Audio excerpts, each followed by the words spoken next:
Hey guys, I'm Sandy Choute and welcome officially to my YouTube channel.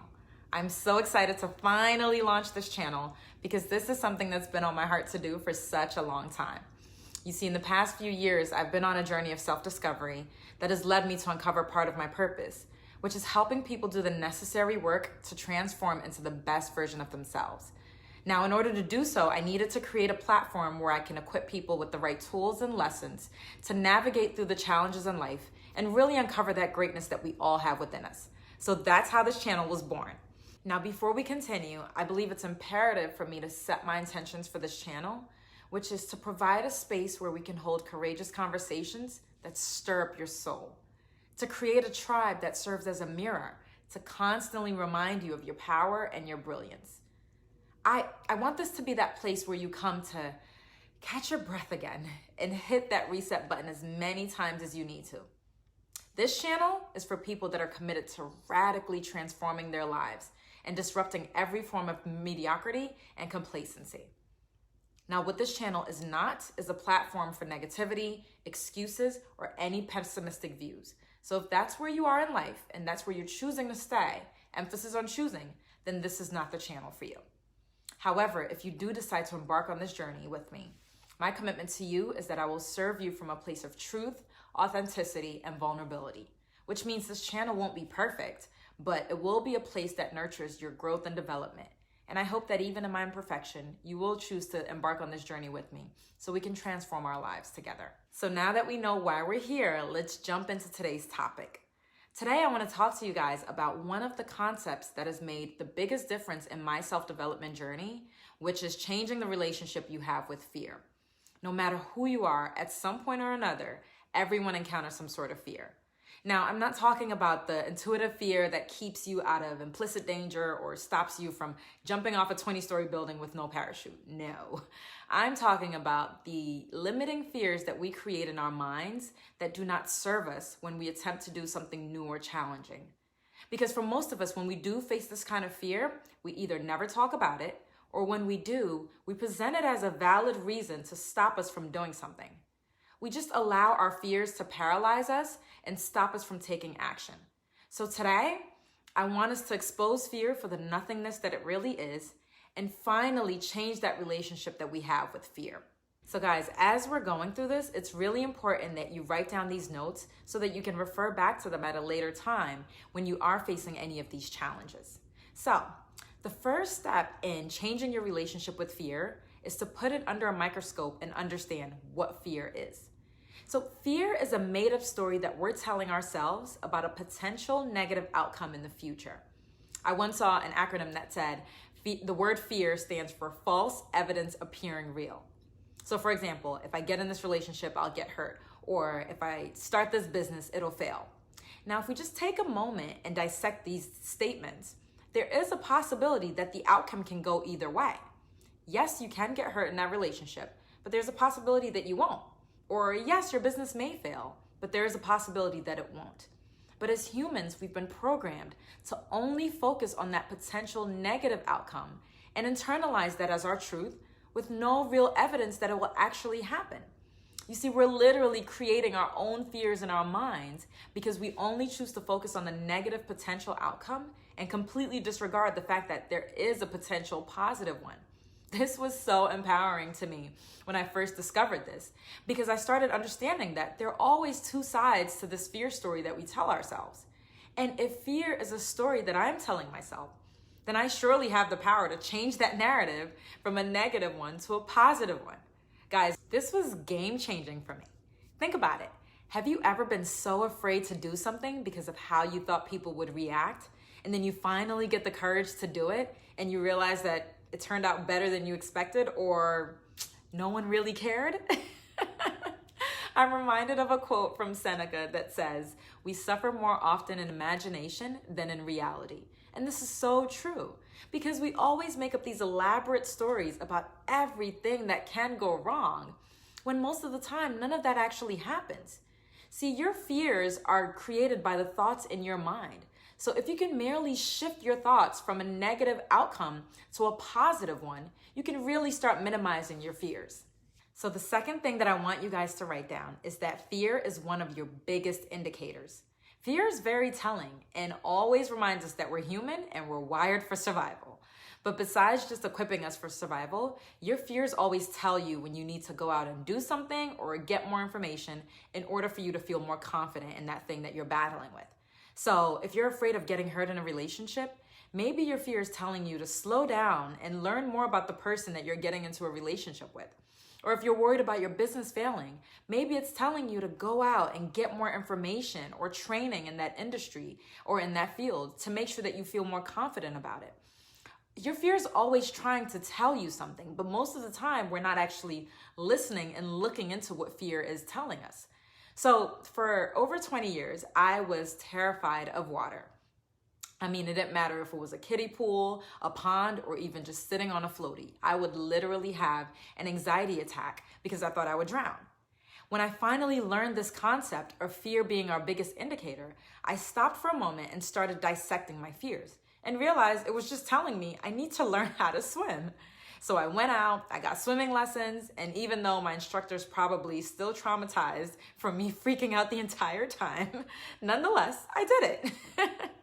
And today I can jump off a yacht in the middle of the ocean with no fear in sight. But that's merely because I took a step back and put a microscope on my fears to try to really understand what it was telling me, and I decided to take the necessary actions to overcome my fears. The same applies to you, which leads me to my third point, which is to do it afraid. The only way to overcome your fear is by starting to do the actual thing that you're afraid of. I know it sounds bizarre, but I read that one of the ways that psychologists treat patients with extreme phobias is by putting them through exposure therapy. They don't actually hide the patient's fear from them, but they expose them to it in small doses. So if a patient has an extreme fear of spiders, they'll actually expose the patient to a spider in a small contained space that allows them to still feel safe, but still confront their fears. The same goes for you. So if you're afraid of public speaking, maybe you should start going on Facebook or Instagram Live, or the next time you're at a family dinner, get up and give a small toast in front of people that you're comfortable with to at least get you in the habit of doing that thing that you're afraid of. But the key to doing that is that whatever is on the other side of fear needs to be so important to you that you're willing to risk all those negative thoughts that you have playing in your mind in order to achieve it. See, when I started taking my swimming lessons, I was mortified. I was embarrassed that I had waited this long to finally start learning how to swim. And I honestly doubted the fact that I'd ever be able to do it.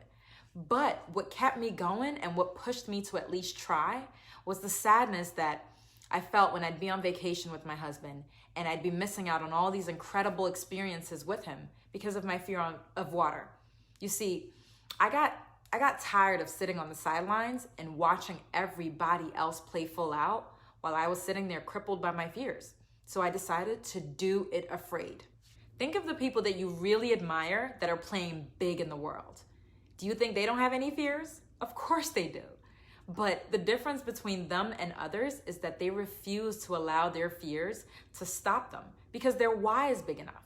These people are building systems and tools that are changing the world. They can't afford for their fear of failure or being judged or whatever else it is that they're afraid of to stop them from accomplishing that thing because their why is big enough. And the same goes for you. Whatever it is that's on the other side of your fear is definitely going to impact you. It'll impact the people around you, but it also has the potential to change the world and make an impact in the world. I want you to take a moment and just close your eyes. Think about that thing that you're trying to accomplish, whether it's starting a new business, getting into a new relationship, taking a new job, or merely trying to be a better mother, father, leader, friend, or whatever it is that you're trying to accomplish. What will your life look like if you're able to accomplish that? How will the people around you be impacted by that person that you become? What will that feel like to you once you've been able to push past all your fears and accomplish that thing? And now I want you to think about your fears, those negative thoughts that you continue to tell yourself. What will your life look like if you allow those thoughts and fears to continue to paralyze you and you never accomplish that thing that you're looking to do? What will the people around you be like? What will it cost you if you allow your fear to paralyze you and you never live out that purpose that you're looking to do? How will your family and your friends be impacted? And now open your eyes. Does your desire for what you will become and what you will benefit from this outweigh the fears that are holding you back? I hope your answer is yes. Everything extraordinary, transformational, and life-changing lives on the other side of your fear, but you have to be willing to push past it. Someone said, if your why is big enough, you can endure it anyhow. And I truly do believe that for every single person, and we have to constantly remember what our why is. So today, if I can leave you with anything, it is to do it afraid, my friends. Do it afraid. All right, guys, that is the end of the episode on changing your relationship with fear. I'm so excited that we finally did this. First and foremost, I want to thank you guys for sticking this out with me and watching this entire video. My only ask is that if anything I said resonated with you, or if there's something that you could relate to, please do me a favor and leave a comment below. First and foremost, subscribe to this channel. This is going to be a tribe for us to continue to grow and develop together, but it's important for you to be subscribed so you can get all the videos.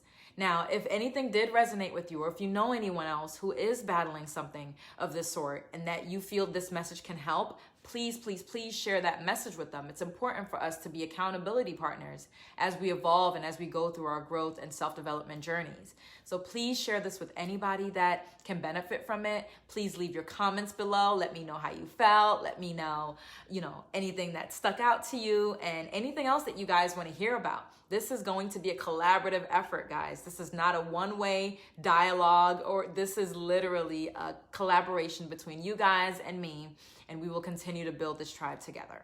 But once again, I thank you so, so much for allowing me to serve you today.